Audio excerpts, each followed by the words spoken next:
You're watching Silver News Daily. Subscribe for more. They say history never repeats itself exactly, but when you see BRICS openly dumping the dollar, gold smashing through all-time highs, and silver still quietly sleeping, something big is brewing under the surface. The world is changing right before our eyes, and while everyone's staring at gold's rocket ship, the real shockwave is still loading. Silver, the ultimate underdog, the metal that always moves last but hits hardest, is about to have its moment. But this time, it won't be a slow, steady climb. It'll be an eruption, an explosion triggered by collapsing short positions, industrial demand reaching fever pitch, and a supply chain stretched to the breaking point. If you think the move in gold was wild, you haven't seen anything yet. Silver is setting up for something the mainstream hasn't even begun to price in, and when it breaks loose, the scramble to get in could make today's prices look like a rounding error. Stay with me, because the opportunity in front of us right now could be the most explosive silver event of our lifetime. Just before we get going, we just launched the official Silver News Daily Telegram. To kick things off, we're running a 10-ounce silver giveaway. Yes, real physical silver, not a voucher, not digital credits, actual bullion. This Telegram will be our new home for real-time silver discussions, market insights, collection picks, and everything precious metals. It's where the community truly comes alive. Here's how to enter the 10-ounce silver giveaway. Be subscribed to Silver News Daily on YouTube. Turn on the notification bell. Comment 10-ounce giveaway on 3 separate videos. Be an active member of the Telegram group and say hi. Once we hit 500 active Telegram members, we'll pick one lucky winner to receive 10 ounces of silver shipped directly to you. So get in early, stay active. About when we started talking about the BRICS, it was before that we talked about the Belt Road Initiative. And the Belt Road Initiative is 75% of human population, 50% of global GDP, but most of the countries are not in the BRICS. They're aligned with the BRICS. Think of the Shanghai Cooperation Organization and the Eurasian Economic Union. Massive amount of human population, most countries not in the BRICS, but associated with the BRICS. The president of Belarus for a year has been calling for a summit to bring those two entities, the Eurasian Economic Union, those are the countries that end in Stan, like Kazakhstan, and the SCO, which is the largest regional military and financial group in the world, into the BRICS. Never happened. So you have this huge swath of human population that's all tied in with China and in many ways tied in with the BRICS. So think about that as we talk about this. We talked about on your show many times how the BIS at the 12th hour, Augustus Carstens, when he came to the United States for the IMF meeting, said, you know, he got his arm twisted, saying after 4 years of the BIS Innovation Hub developing the Bridge with China, Hong Kong, Thailand, and UAE, it was operational. They said, look, we can't be involved in a platform that allows countries to evade Western sanctions. And I always joke, you know, after 4 years, he realized that Russia was the R in BRICS, all of that stuff. Keep all of this in mind as we move forward with this here. So a few days ago, the People's Bank of China. I'm just going to read this part verbatim. What I'm going to read you is the Bridge. They've changed the name to the bridge or to something else, but this is Bridge technology, which allows countries to trade their own central bank currencies cross-border. They're all ISO 2022 compliant. So each one of these countries has their own unique CBDC, but they all communicate with one another in the bridge, and then they would settle in gold. Forget about the fact that the unit settlement token has kind of been pushed to the sidelines. From what I had an interview with Matt Riley the other day, and he said, no, it's there, it's coming back. They're just being very quiet after what the BIS did. But in the meantime, they've been trading local currencies and settling in gold, any imbalances. And, you know, remember, it was the head of the New Development Bank and the former president of Brazil, Dilma Rousseff, who said, we've agreed in principle to this new settlement token traded over Enbridge. And then the BIS, what amounts to espionage, pulls the plug. Keep all of this in mind, and the Belt Road and the Eurasian Economic Union and the Shanghai Cooperation Organization as I read this. And it goes as follows. The People's Bank of China, and this is just last week, has announced that the digital RMB cross-border settlement system, that's the Bridge, is now full. When BRICS made the decision to actively move away from the dollar, it wasn't just a political jab. It was the first domino in a chain reaction that threatens to unravel the entire financial status quo. For decades, the US dollar has been the backbone of global trade, a symbol of stability in a chaotic world.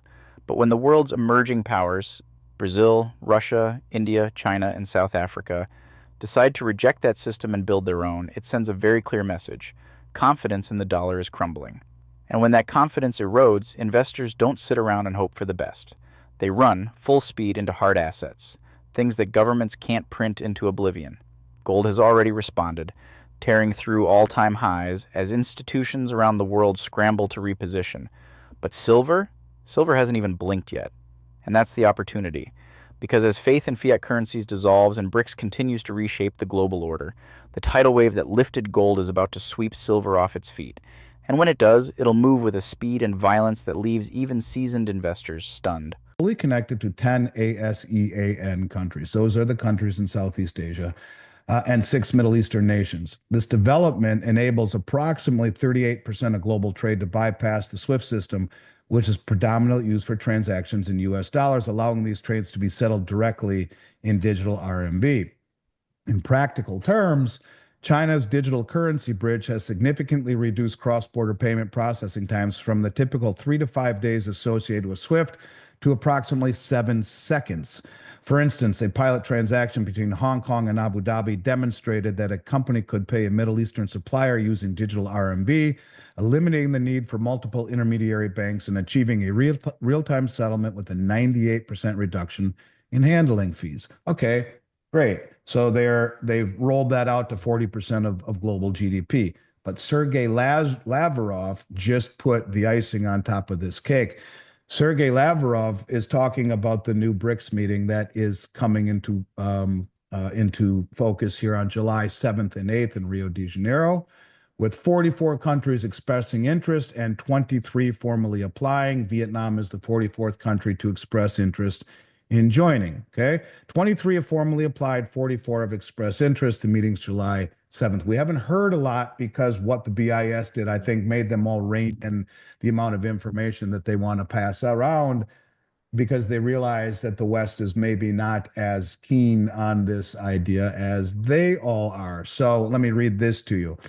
Brazil, as the 2025 summit chair, has proposed a new BRICS payment platform. That is this bridge technology.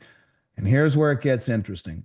For both member and non-member countries, think the Belt Road, think the Eurasian Economic Union, think the Shanghai Cooperation Organization, which amounts to north of 85% of human population, the majority of global GDP, all of the resources, majority are produced in these countries, the rare earths, the precious metals, the majority of the soft commodities like wheat, all of it, the majority are produced in these countries.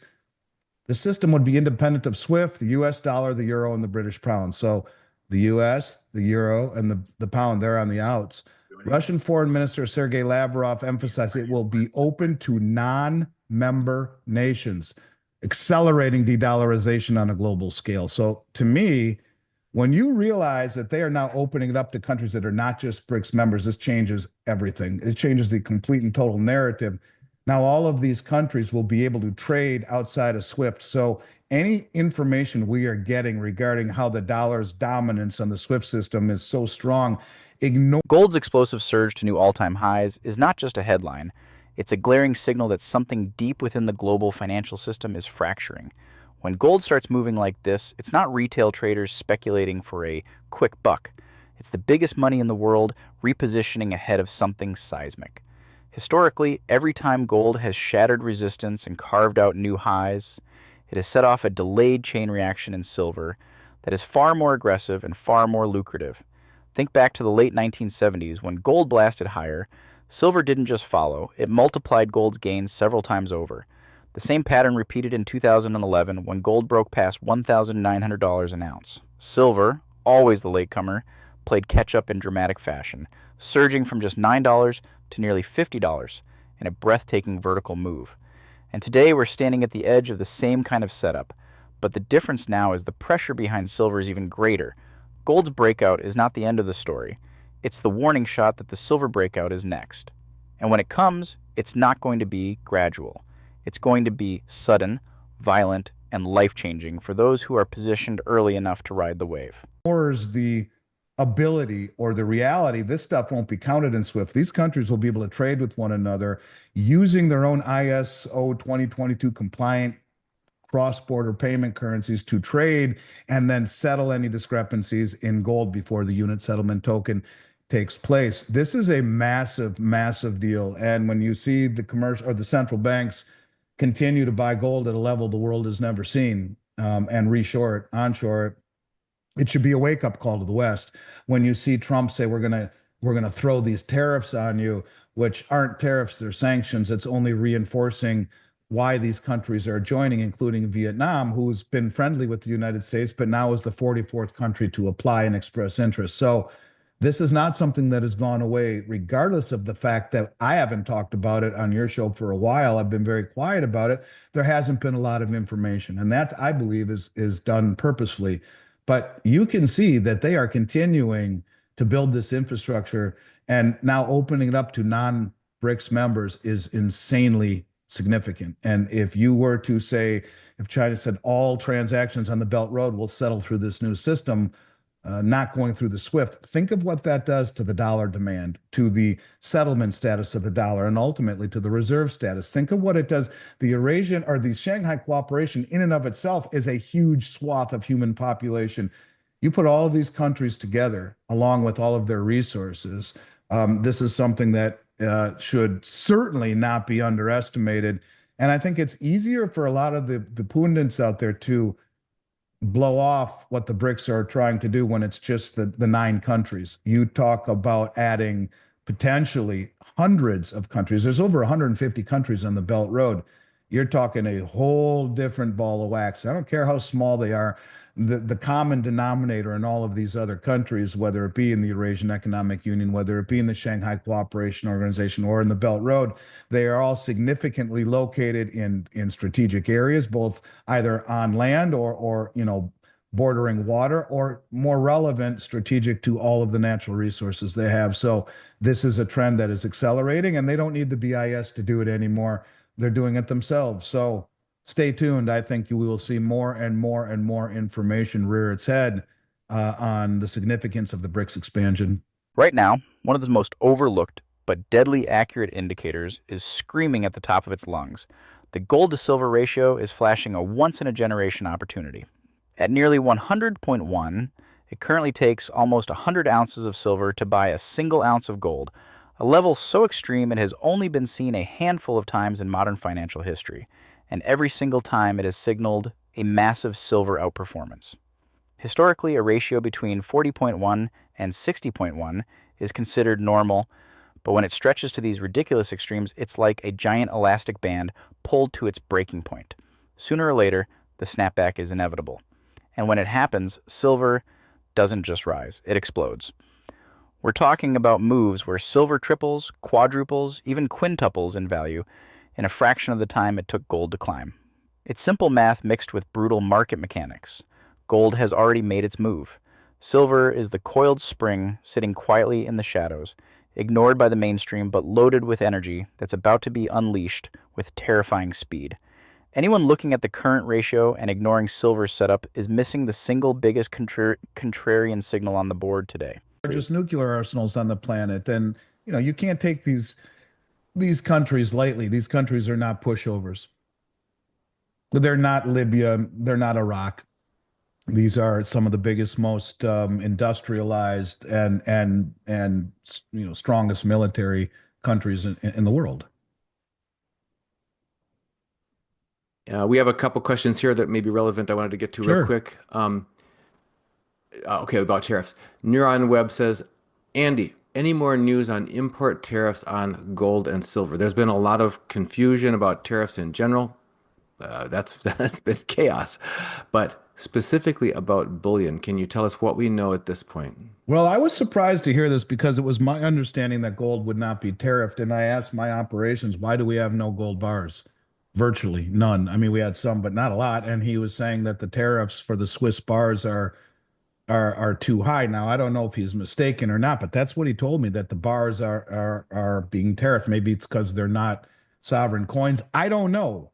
And maybe he's wrong, but as far as I was led to believe that gold was not going to be tariffed, but maybe it's investable gold or 1 ounce gold bars or whatever it is. I will just simply tell you that maybe it's a result of the tariffs. They're becoming very, very hard to get. It's much easier for me to get sovereign minted coins right now than it is 1 ounce gold bars, which were always the easiest thing in the world to get.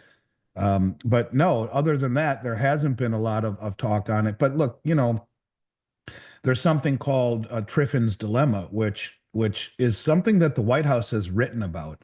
There was a great piece done by Mike Maloney, and he talks about this. He says the White House acknowledged the fact that Triffin's dilemma basically says if you're the world reserve currency, there is no choice but to run trade deficits. You cannot do enough commerce to make up for the fact that the world needs dollars and more and more and more dollars, and you can't buy enough from these countries to give them enough dollars. And so we have to export dollars. We will always have a trade imbalance. And you have to wonder, does Trump understand this? Does he not understand this? Or does he understand it and he's trying to incentivize this? Could it be a continuation of the too stupid to be stupid that we saw in the previous administration, just on a different hat? In other words, why not extend an olive branch to these countries instead of going more with the stick and threatening with tariffs that are actually sanctions and huge tariffs. These countries, I think, these are the countries, as I've said on your show before, that take our currency for our paper. They take our paper for their goods, rather, and they're the ones who then recycle back into treasuries, which keep interest rates low, which keep the goods that we buy cheap, which keeps our asset prices high, and has enabled us to live like kings. Do we really want to go down that road where no longer are they buying our treasuries or wanting to hold our dollars and moving away from it, which would make asset prices fall, which would make goods much more expensive, and would make our standard of living much lower ultimately? Would that be the onset of a reset? Maybe. I don't know. But someone should explain to him Triffin's dilemma. If not, and look, I voted for Trump and I'd vote for him again, and I'm glad he's here. And I'm not rallying against him, but what I am saying is that you have to wonder what his motivation is, and you would think he would understand something as basic as that. Despite everything happening in the world, the monetary chaos, the geopolitical shifts, the Industrial Revolution, and green technology, silver remains the most misunderstood and massively underestimated asset in the entire financial landscape. Gold gets all the headlines because it's simple: a hedge against inflation, a safe haven against chaos. But silver wears two faces, and that's what makes it so explosive. It's not just money, it's also one of the most critical industrial metals on the planet. Yet investors continue to treat it like a poor man's gold, completely overlooking its growing indispensability to the future economy. And that's the blind spot where the real opportunity lies.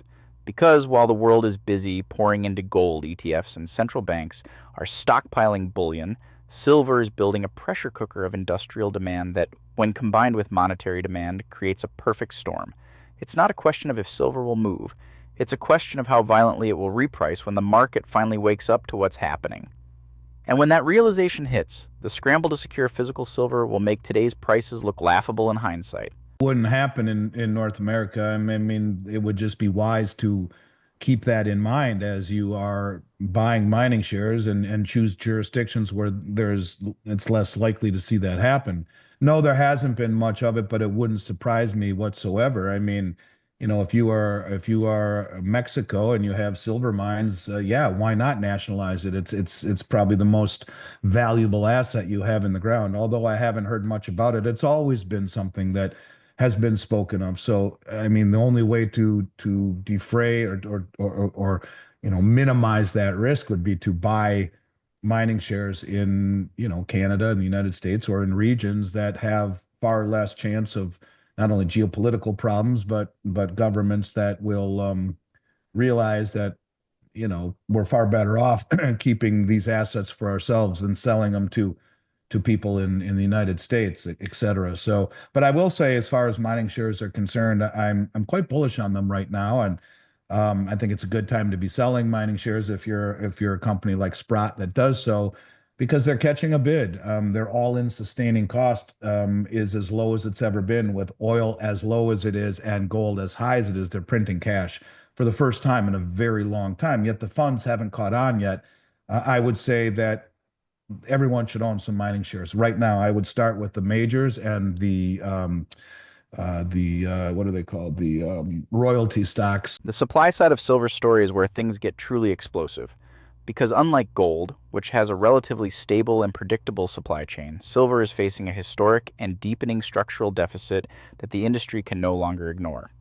In 2024 alone, the silver market recorded a staggering deficit of nearly 150 million ounces, a shortfall that shows no signs of reversing.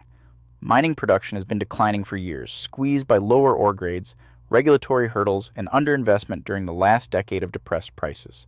Meanwhile, recycling, once seen as a buffer against supply crunches, is barely moving the needle because so much silver is locked away in products that aren't economically feasible to reclaim. Every year, more silver is being consumed than is being produced, and the gap is widening at the exact moment when demand is poised to accelerate beyond anything the market has ever seen. This isn't just a blip on the radar, it's a fundamental break between supply and demand dynamics.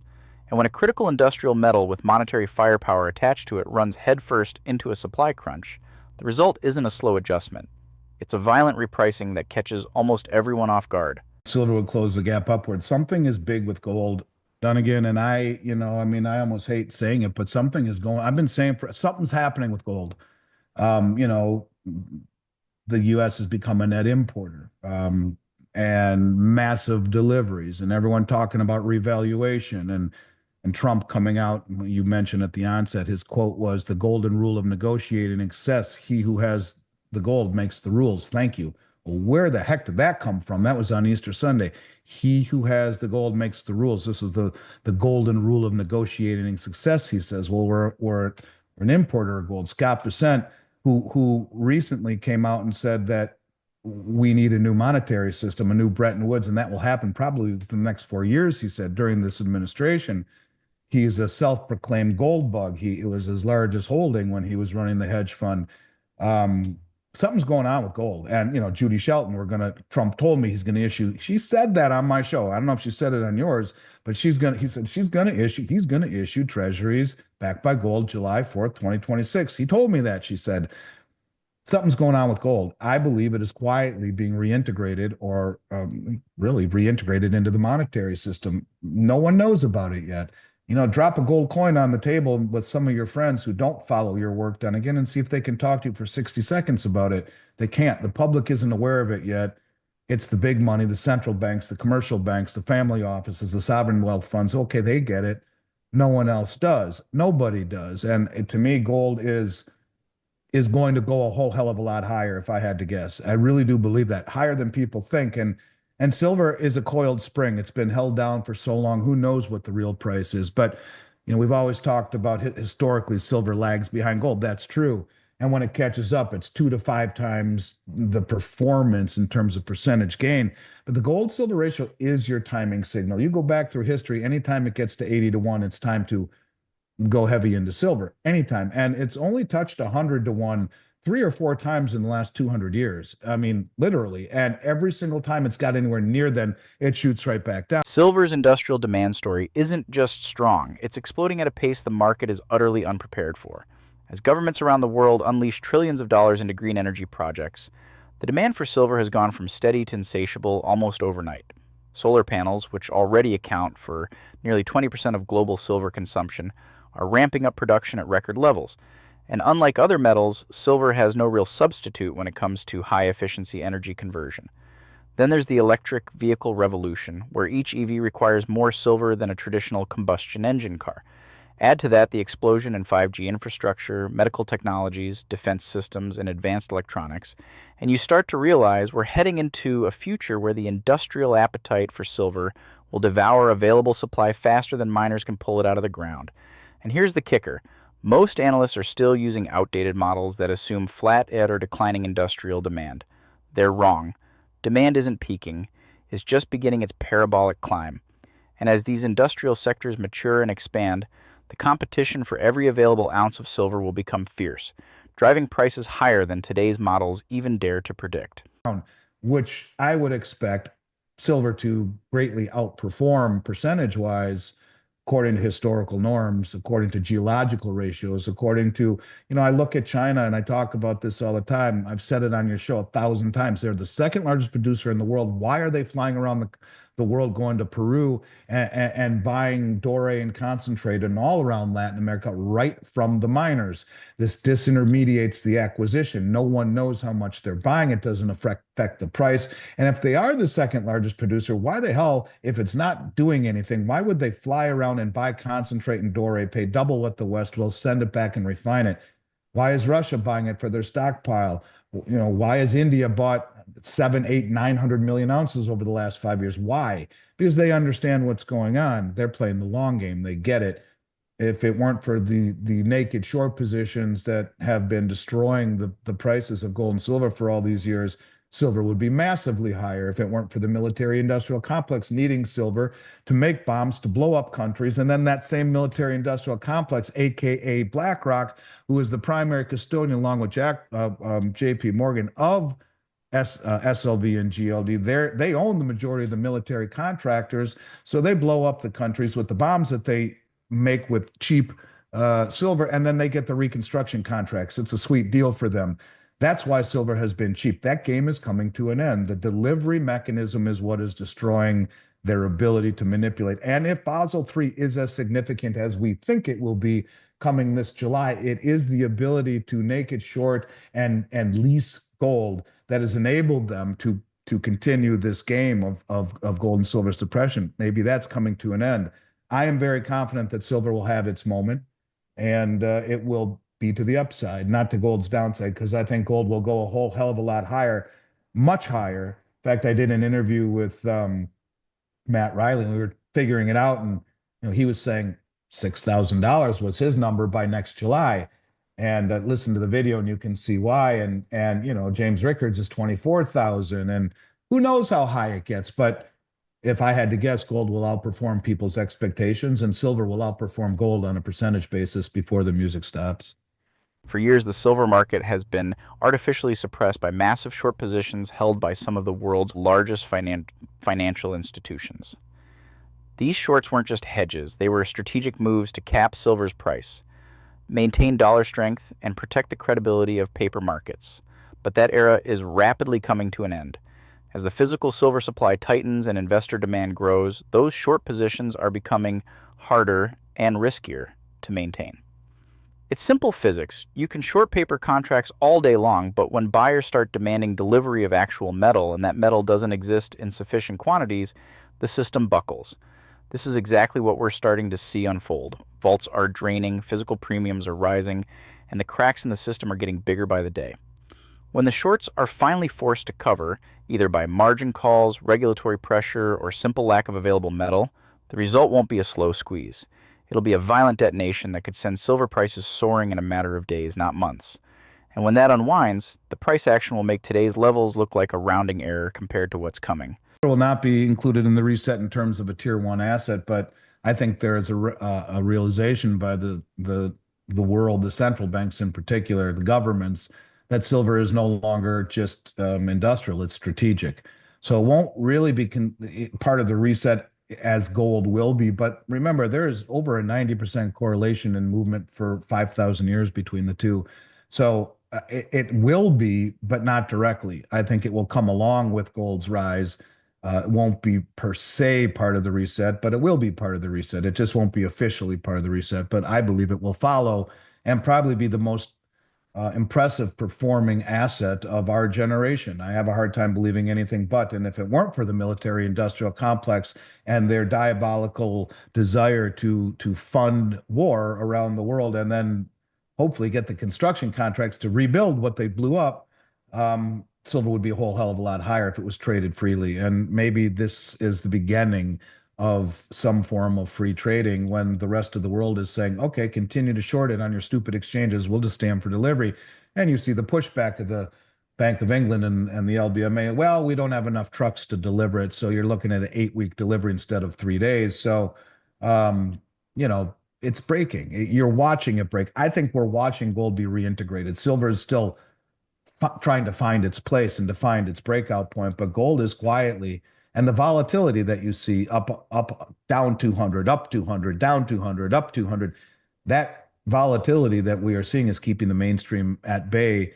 But yet it continues to march higher. You'll see it march higher. I mean, here we are again in the aftermarket. It's up $41 right now. It was down 80 today. It was up 110 the other day. I mean, it's insane. And I remember an article that my buddy, he is my friend, but I'm blanking. What the heck is his? What the hell is his name? Oh my gosh, I'm sorry, I'm having a senior moment. It'll come to you. Just he what used to was the write gist? for Casey Research.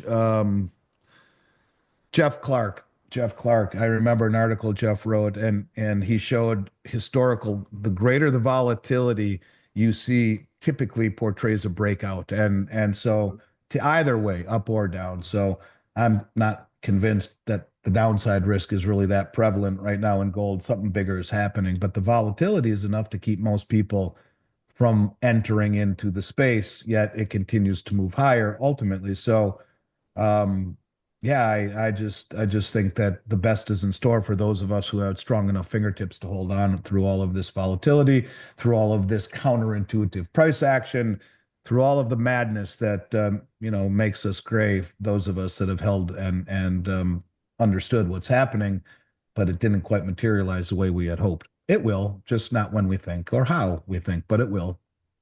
The collapse of the paper-silver markets is no longer a fringe theory whispered about by contrarians. It's unfolding in real time. For decades, markets like COMEX allowed institutions to flood the silver space with endless paper contracts, creating the illusion of abundant supply while actual physical inventories dwindled quietly in the background. But today, the cracks in that illusion are becoming impossible to ignore.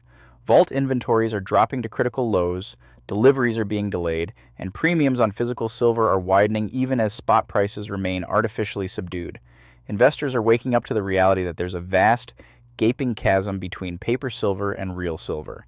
And as that awakening spreads, trust in paper instruments is evaporating. We've already seen hints of what happens when just a small fraction of investors demand physical delivery: chaos, shortages, and explosive price moves. But the real storm hasn't even started yet. When the broader market realizes that the paper promises can't be fulfilled, the scramble for physical silver will ignite a full-blown panic, and in that moment, paper price manipulation will shatter, and silver will be free to find its true uncapped value. I mean, we hope not, but yeah, I suppose they could. I mean, it would be tough in that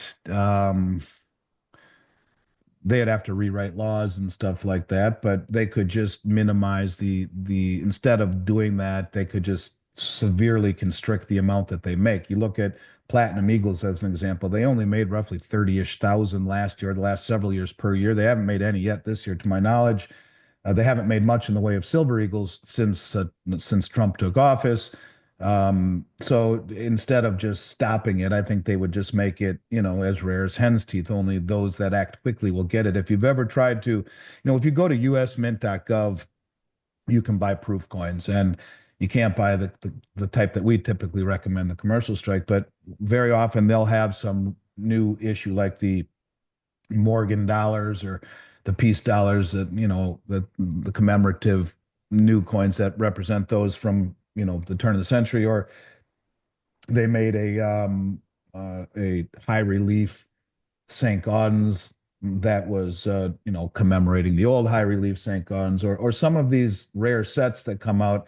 If you're not on their website within 10 seconds of it coming out, you don't get them. It's like buying concert tickets for the Rolling Stones kind of thing. It's like if you don't do it quick, they're sold out.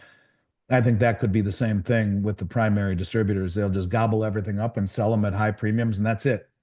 Sorry, we don't have enough availability. There's too much global demand. So instead of just closing the mint, I think they would just greatly constrict what's available and wouldn't have to deal with the global backlash of doing something of that nature.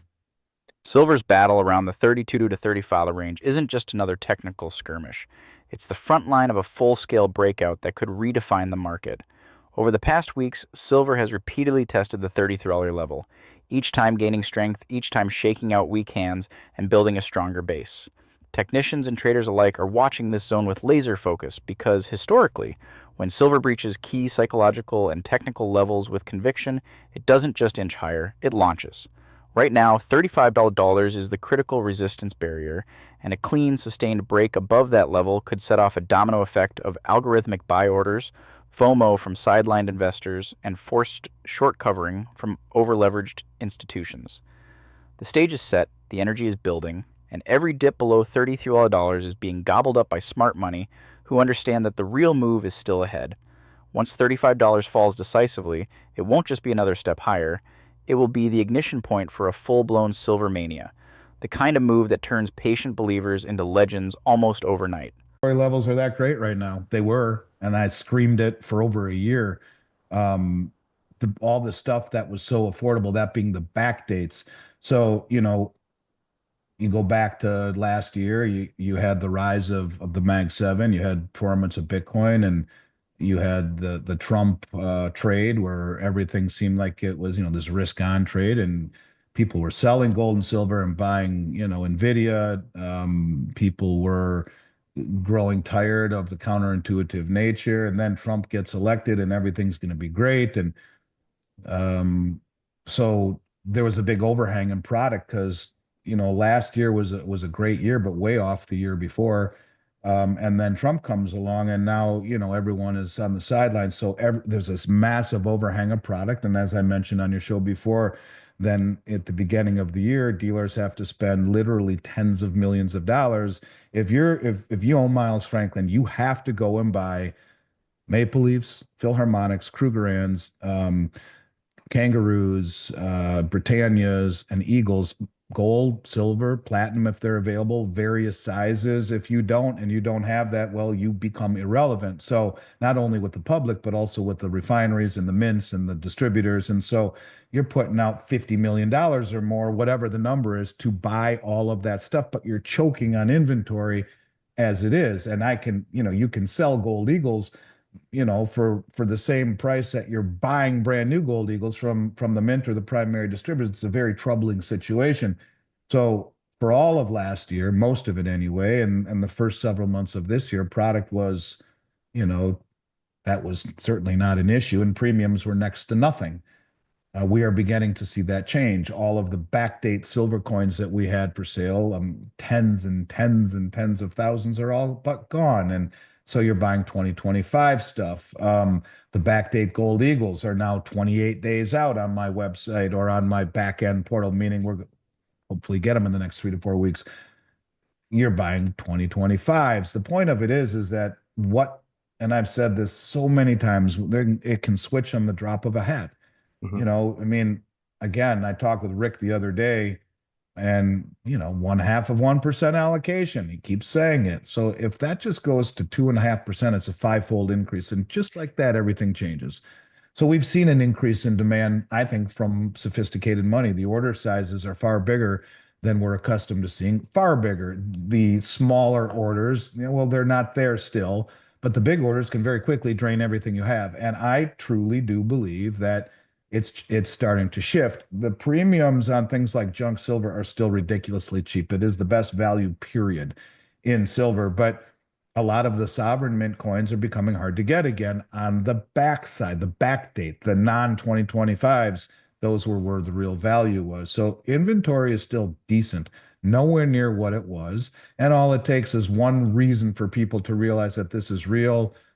And in a matter of a day or two, in North America wide, you're having a hard time getting your order filled with any expediency. I'm not trying to dramatize it or over dramatize it, but it is becoming tighter noticeably to me in what was a overwhelmingly flush and low premium environment. I mean, premiums are lower than I'd ever seen for a good portion of last year and the beginning of this year during the first quarter. That's all of a sudden changed. Investor sentiment towards silver is starting to shift, and it's happening faster than most people realize. For months, silver was treated like an afterthought, a metal that lagged while gold stole the spotlight. But behind the scenes, a new wave of activity has been building.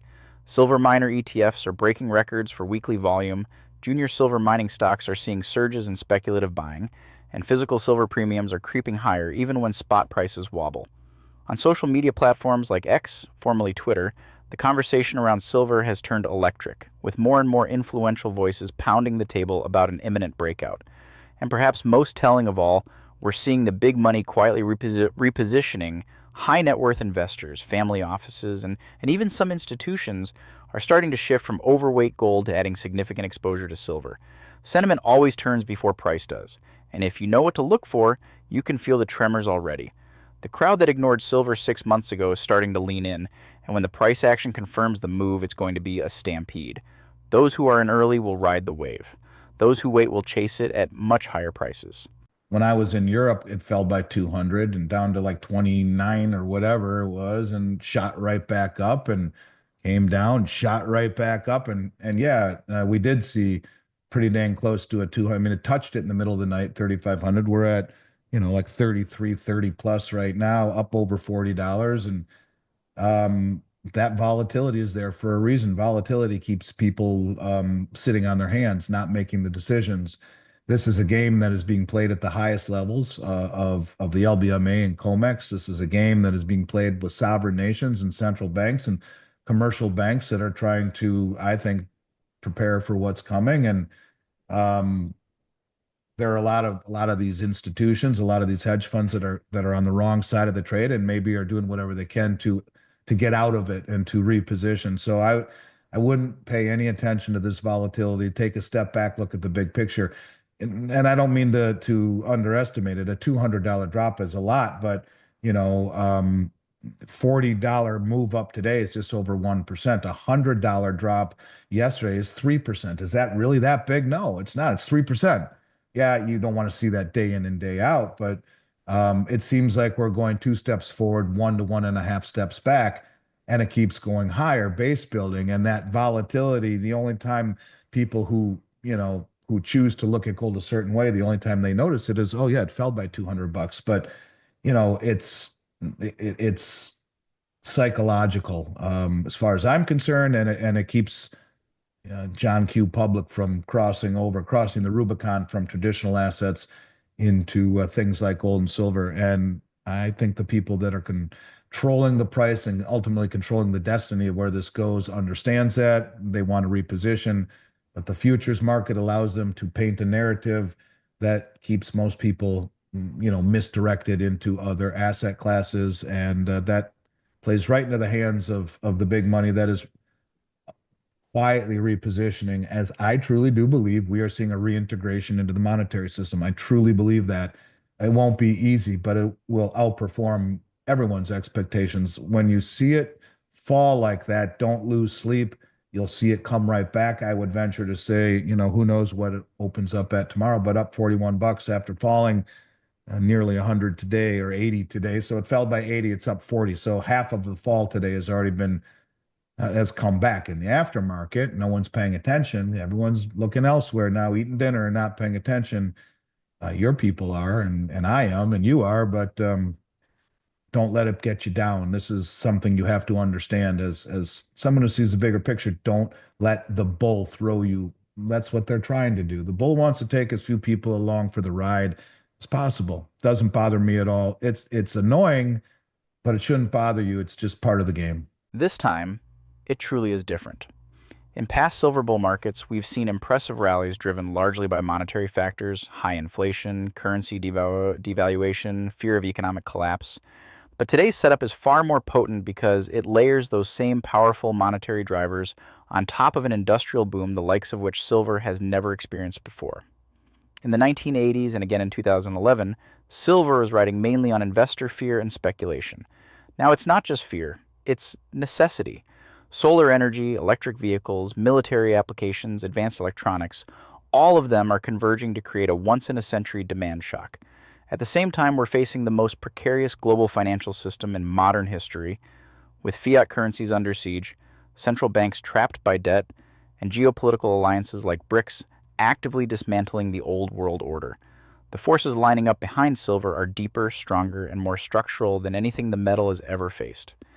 This isn't just a cyclical rally, it's the beginning of a generational repricing event. And when the tipping point comes, it won't matter how long silver lagged in the past. What will matter is who saw it coming and positioned themselves before the rush. About it, and that's really it. Where are you going to go? You move from one asset class to another. Gold is nowhere near overvalued. It has no retail participation. No is not the right word, but minimal. Um, and what asset class in this environment of low interest rates that we've seen for 25, 30 years and easy money hasn't been distorted to the upside. So it's certainly not time. I'm sorry. Every time I do a podcast, the dog barks. There's so many things that I would like to tell the public, some of which most of which but I haven't released the things that I want to tell the public that's coming soon. But one thing I will tell you is that we're in the process of designing and ultimately building a studio. So I won't be doing this from home anymore and listening to my dog make these noises. It will be a really cool professional image studio that we're building down here in Florida. So when you come down here, I know we're a couple hours away. You and I will have to do together in the studio some form of a live stream, maybe during the Rules Symposium. Yeah, It we'll should be be there. We'll be there the well first. built by then, That's and right. that's here in my backyard. So, anyways, I'm sorry. Every time I start a podcast, the little one screams. She doesn't bark; she screams. It's really weird. Speaking of the gold silver ratio, which we were dealing with for a few questions there, Stephen Montplaisir. Sorry, Easy Stephen. for you to say. No, not. Andy, do you think the gold silver ratio will ever be 30 to 1 again? Yeah, I do. Very much so. It was 37 to 1 or so in 2011. Ironically, I was fortunate enough to tell people to sell their gold to me and buy silver in 2010. The first podcast I did, YouTube with Bix Weir, and it was 85 to 1. The second or third time in human history had been that high. And 7 months later, it was 37 to 1, just below its 200-year average. It's been stuck up in this higher range for the last several years, but for hundreds of years, it was 16 to 1,000s of years. And then, So how high could silver actually go? If we simply reverted back to historical gold to silver ratios of 40.1, or even 60.1, with gold trading above $300, silver would already be valued somewhere between $55 and $80 an ounce. But that's just the starting point. When you factor in inflation adjustments, silver's 1980 high of nearly $50 translates to over $180 in today's dollars. And that doesn't even account for the massive supply deficits, industrial demand surges, and the potential collapse of confidence in paper markets. Some analysts, looking at the structural fundamentals, aren't just talking about $50 or $100 silver anymore. They're whispering about $200, $300, or even higher in a true blow-off top scenario. It sounds outrageous until you realize just how tiny the physical silver market is compared to the mountains of fiat currency and debt sloshing around the world. In a panic-driven rush for real assets, silver's price discovery process could be brutally swift and shockingly high. In the past, silver hasn't just caught up to gold, it's outperformed it by multiples. And everything we see today suggests that if silver's time is finally here, the upside potential could be historic. For the majority of the last 150 years, it's averaged closer to 42 to 45 to 1 than it has up in the 70s and 80s. And seeing it at this level right now, this is rarefied air. Typically, anytime it gets near here, it slingshots down. So yes, I do. When it's coming out of the ground, it's 7 to 1.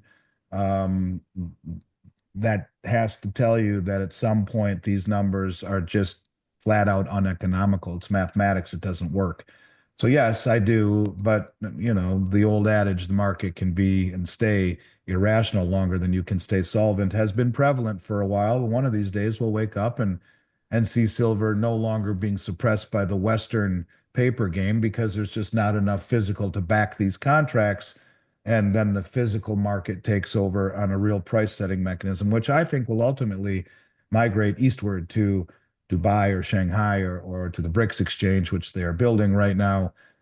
You will see price setting at a whole different level by the countries who have spent years playing the long game and accumulating, who understand commodities and things like precious metals, and will then you'll see price really reflective of that. And I think the world is tired of the charade that the West has allowed to happen with with asset prices because it's controlled where they can make oil negative $40 a barrel. Really? How the heck does that happen? Well, that's because it's controlled by the futures price. It's the tail wagging the dog, and the futures price has turned into